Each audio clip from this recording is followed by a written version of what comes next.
Կոտայքի մարզում Ջրաբեր Աբովյան ավտոճանապարհին նախօրեին ողբերգական ավտովթար է տեղի ունեցել, ինչի հետևանքով 3 ընկերները տեղում մահացել են։ Նրանցից մեկը 20-ամյա տղան վերջերս էր զորացրվել, մյուս երկուսը այս տարի էին դպրոցն ավարտել։ 17-ամյա տղաներից Կարեն Նաղդալյանը սովորում էր Աբովյանի թիվ 4 ավագ դպրոցում։ Կարենը մեր դպրոցում սովորում է 2022 թվականին, ավագ դպրոց է եկել, տնտեսագիտական հոսքում էր սովորում։ Շատ պարտաճանաչ,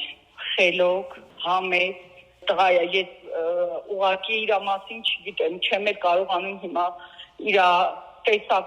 տեսակի մասին խոսեմ, որովհետև իսկապես ինքը այն տեսակն էր, որ մենակ դրականը կարող եմ խոսել։ Ես 3 տարվա ընթացքում ոչ մի ուսուցչից մի հատ բան իր մասին վատ արձագանք չեմ լսել, միայն լավը։ Ինձ համար այնքան դժվար է, որ իր մասին ես անցյալով եմ խոսում, առավոտյան իմացա այս լուրի մասին ու շատ վատ եմ, ես չգիտեմ թե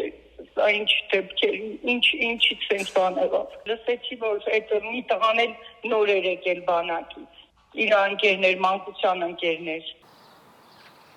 Գիշերը ժամ 12-ի լացի ձայն լսեցի, վեր կացա, լուսամուտը բացեցի, տեսա, որ բոլորը հավաքված երիտասարդներով ու լացում են, հարցրեցի, ասին, որ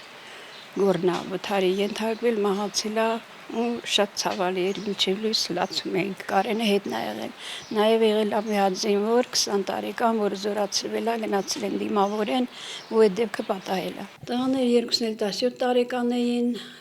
դպրոցը ավարտել են այս տարի, որ ունի իրենից փոքր մեկ եղբայր, Կարենը ունի 2 եղբայր, բոլորը բնութագրվում են դրական, չի ասի, բոլոր հարևանները սիրել են իրան, երեխաները նույնպես,